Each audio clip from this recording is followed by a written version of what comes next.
is Sharonica, and you're watching Dante's Boxing Nation. How did that one do? That was very good. Do just maybe one or two more.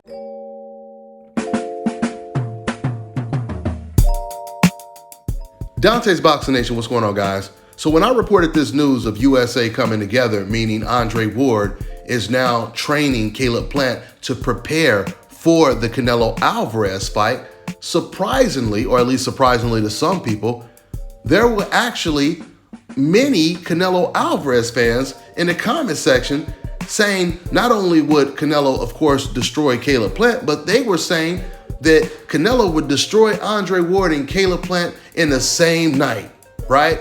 I mean, there were a lot of comments like this.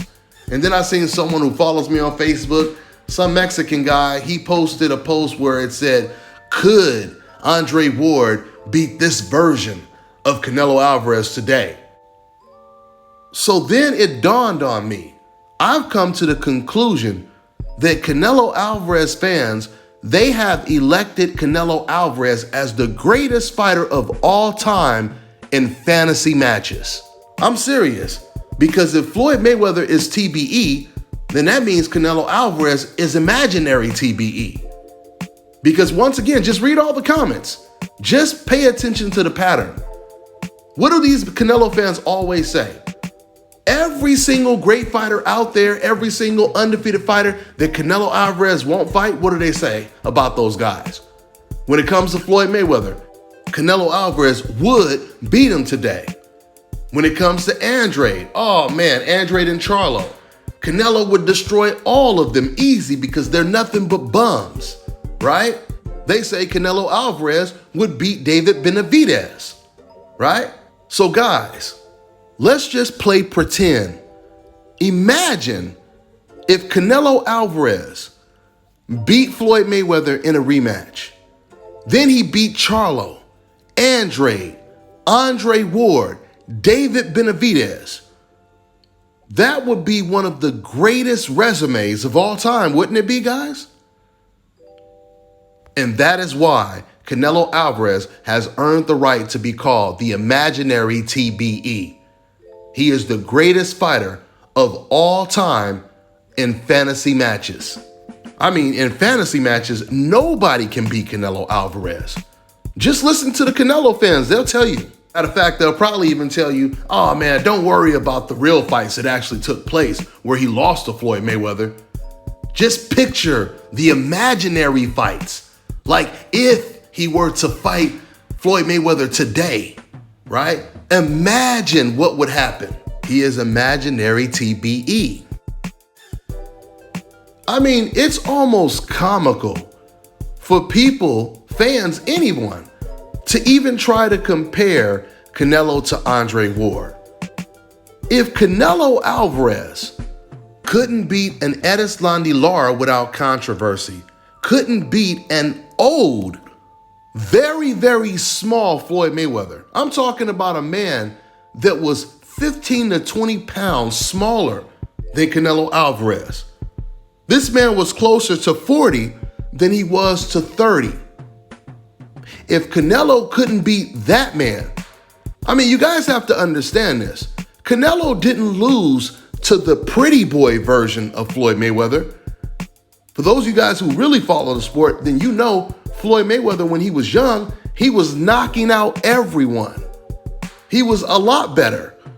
But of course, after he moved up 5 weight classes and was much older, he wasn't going to be that good as he was when he was younger. So just think about that. Canelo lost to the old version of Floyd Mayweather, who was smaller than him, who had already moved up 5 weight classes, who realistically was a natural, probably lightweight, natural lightweight or a natural super lightweight. Because the night that Floyd Mayweather fought Canelo, he woke up the morning of the fight weighing 146 pounds. That means this man is a natural lightweight. But he fought at the welterweight division because that's where the money was. So let's put 2 and 2 together and logically think about this for a second. If Canelo could not beat that old small version of Floyd Mayweather. How is he gonna beat an Andre Ward who's naturally the same size, if not bigger, than Canelo Alvarez? He's much taller than Canelo, has a longer reach, and has a far more higher boxing IQ than Canelo Alvarez. The only way Canelo Alvarez would ever beat a prime Andre Ward is if we're talking about playing the imaginary game. It's really a shame that Canelo Alvarez doesn't have the confidence that his fans on the internet have. Because man, if Canelo had your guys' confidence, oh man, we would have seen all these fights, right? Because let you guys tell it, if you were in Canelo's shoes, you would have took those fights right away, right? Because those are all easy fights, right? So why doesn't Canelo have the same confidence you have, guys? He's the one that's boxing. You telling me that you internet fans are tougher than the guy you guys look up to? That's a damn shame, ain't it? So congratulations to the new imaginary TBE, because can't nobody top Canelo Alvarez imaginary resume of him beating all of those guys. That's impressive, ain't it? I mean, Mexicans have already said that Canelo Alvarez is the greatest Mexican fighter of all time, over fighters like Julio Cesar Chavez, Juan Manuel Marquez, Eric Morales, Barrera, and you know, the list goes on and on. But just keep in mind so there's no confusion, when I say Canelo Alvarez Mexican fans, I'm talking about the Mexican fans in America. I'm not talking about the Mexican fans in Mexico, because it's an entirely different thing. I've already told you guys. Unfortunately, it's only the Mexicans from America that are extremely biased. I'm not saying, you know, favoritism doesn't exist in Mexico, but they're more boxing fans.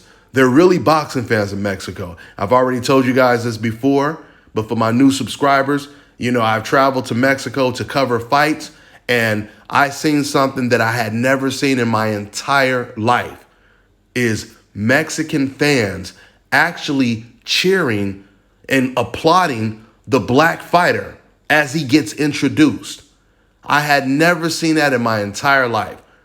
I'm used to seeing Mexicans boo the black fighter no matter who he's fighting. And when I say no matter, I'm talking about someone who's not black. Matter of fact, I remember interviewing Rudy Hernandez at a Golovkin fight. I think it was Golovkin after he beat Willie Monroe. And I'm interviewing him in the lobby right after the fight. For those of you guys who don't know who Rudy Hernandez is, he's the brother of the late, great Genaro Hernandez. That's the first champion, the lineal champion that Floyd Mayweather beat when he only had 17 fights. So I'm interviewing his brother, who's a popular cut man for boxing and UFC right now. And he's telling me once again how Golovkin is so great. And as I'm doing the interview, I BS you not, the video is still up. A Mexican guy walks by and he says, Golovkin is gonna fuck up all of those niggas, right? And he says this and he dipping out fast. And as he says it, Rudy Hernandez, he says, see? He says, see? Now, I was trying to get this dude to come back, but like I said, he dipped out of there fast. It's not like that in Mexico. When I was in Mexico, I seen more Mexican fans wearing TBE hats than Canelo Alvarez hats. I literally seen 2 guys wearing Canelo Alvarez hats. I seen about 8 guys wearing TBE hats. But it wasn't just hats. Some of them even had TBE shirts on. And coincidentally, I've even seen cats out here in Thailand who don't even speak English wearing TBE hats. And I haven't seen one single person wearing a Manny Pacquiao hat or shirt, a Canelo Alvarez, or anyone else. I mean, the truth is, outside of racist America, these fans, they really, really praise Floyd Mayweather more than any other fight on the planet. We've seen it on the internet all the way from Russia to the UK to Mexico and everywhere else. So with that being said, man, I'm going to go ahead and wrap this video up. But I do want to make it clear The live show is definitely coming back soon. You guys been asking for it. It's definitely coming back. I just been real busy out here. I haven't done one single live show or interview at all in 2 years. It's amazing how fast time flies by. But yeah, we're about to start the live show back up. And I'm saying this to you Canelo fans. We're going to be doing call-ins. And we are waiting for you guys to call in. In fact, I miss talking to everybody, but I really miss getting these Canelo Alvarez fans on the phone. For all you guys that be talking crazy in the comment section, those are the ones I want to call in. For those of you guys who have friends that tell you, oh man, Dante don't know what he's talking about. I would debunk everything, whatever.